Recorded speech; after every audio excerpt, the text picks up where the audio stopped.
மனிதனுடைய எதிர்பார்ப்பு ஒன்றே ஒன்றுதான், தேவ பிள்ளைகள் தேவனை தொழுது கொள்ள வேண்டும். அல்லேலூயா.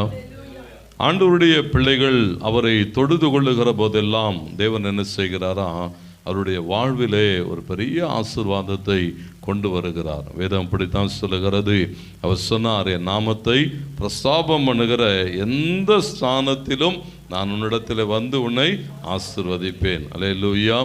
ஒரு மனிதனுடைய வாழ்விலே நீங்கள் தேவன் விரும்புகிறபடி அவரை ஆராதிக்கிற போது முதலாவது அந்த ஆராதனை என்ன செய்யும் சொன்னால், உங்களுடைய ஆவியை உயிர்ப்பிக்கிறதா இருக்கும். ஒரு சரியான ஆராதனையை நீங்கள் செய்கிற போது உங்களுடைய ஆவி தேவனாலே உயிர்ப்பிக்கப்படுகிறது.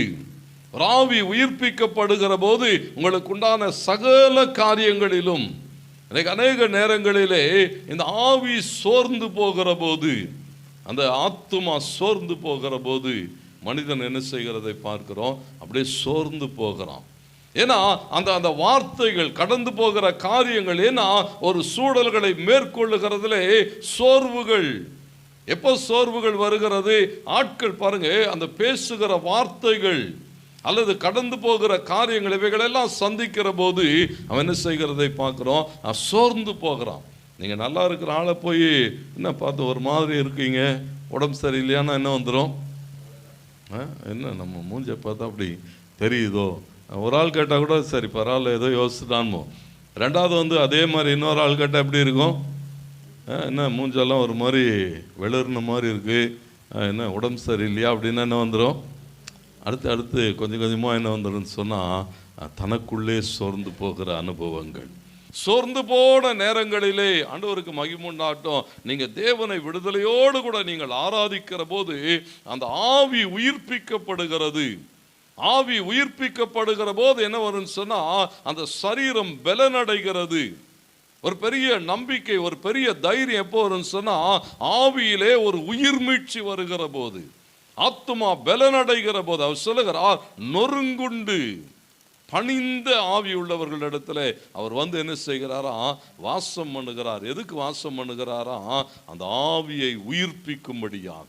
ஒவ்வொரு நாளும் அந்த ஆவி உயிர்ப்பிக்கப்படுகிற போது ஒரு பெரிய நம்பிக்கை. பாருங்க, சங்கீதக்காரன் சொல்லுகிறான், சங்கீதம் 42:5 வாசிக்கிற போது அங்கே வாசிக்கிறோம், என் ஆத்துமாவே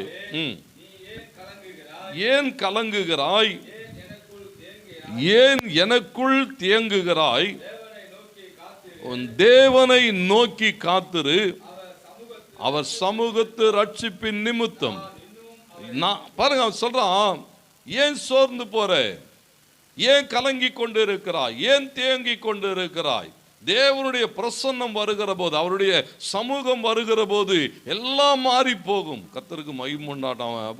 ஒரு பெரிய தாகத்தோடு கூட தேவனை தேடுகிறதை நீங்கள் பார்க்க முடியும்.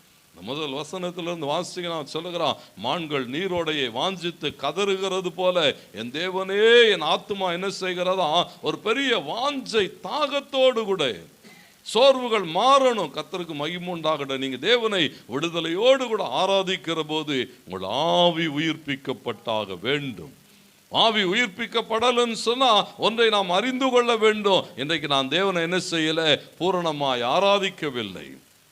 இந்த ஆவி கர்த்தருக்கு மகிமை உண்டாகட்டும் சொன்னா, தேவனுடைய எதிர்பார்ப்புகள் எல்லாம் நம்முடைய பலிபீடம் சரியாய் இருக்குமானால், அதில் செலுத்தப்படுகிற பலிகள் சரியாய் இருக்குமானால், அந்த பலிகளை அங்கீகரிக்கிற தேவன் அதற்குண்டான ஆசீர்வாதங்களை தருகிறார். அந்த ஆசீர்வாதங்களிலே ஒன்று நம்முடைய ஆவி உயிர்ப்பிக்கப்படும். நீங்க ஆவியிலே உயிர்ப்பிக்கப்பட்ட ஒரு மனுஷனாய் நீங்கள் எழும்புகிற போது ஆண்டவருக்கு மகிமை உண்டாகட்டும். ஒன்றும் உங்களை சோர்ந்து போக பண்ணாது, ஒரு சூழ்நிலையும் என்ன செய்யாது. சொல்லுகிறான், என் ஆத்துமாவே ஏன் எனக்குள்ள கலங்குகிற, ஏன் எனக்குள்ள தேங்குகிற, என் தேவனை நோக்கி. ஏன் சொன்னா, அவருடைய சமூகம் வருகிற போது எல்லாம் உயிரடையும். ஆண்டவருக்கு மகிமை உண்டாகட்டும். ஒவ்வொரு நாளும் நம்முடைய ஆராதனையில் அவர் கடந்து வர வேண்டும். அவர் நம்ம என்ன செய்ய வேண்டி இருக்கிறதா, உயிர்ப்பிக்க வேண்டும். சூழல்களுக்கு கூடாக கடந்து போகும், உடைந்து போயிருக்கலாம், நொறுங்கி இருக்கலாம், மலம் கலங்கி அப்படியே ஒண்ணுமே இல்லாம என்ன செய்வோன்னு தெரியாத ஒரு சூழல்ல இருக்கிறது போல அப்படி கடந்து போகிற போது ஒரே ஒரு வார்த்தை தேவ சமூகத்தில் உட்கார்ந்து எல்லாம் இயேசுவே, எனக்கு எல்லாம் இயேசுவேன்னு பாடினீங்கன்னா கொஞ்ச நேரத்தில் என்ன வந்துருமா, அவர் வருகிற போது சோர்ந்து போன ஆவியை உயிர்ப்பிப்பார். வசனம் அப்படிதான் சொல்லுகிறது. சோர்ந்து போனவனுக்கு, சத்துவம் இல்லாதவனுக்கு, ஒன்றும் முடியல அப்படின்னு சொல்லுகிற போது நல்லா உட்கார்ந்து கர்த்தரை விடுதலையோடு நீங்கள் ஆராதித்து பாருங்கள். அவர் வருவார், அவர் வந்து நம்முடைய ஆவியை உயிர்ப்பிப்பார்.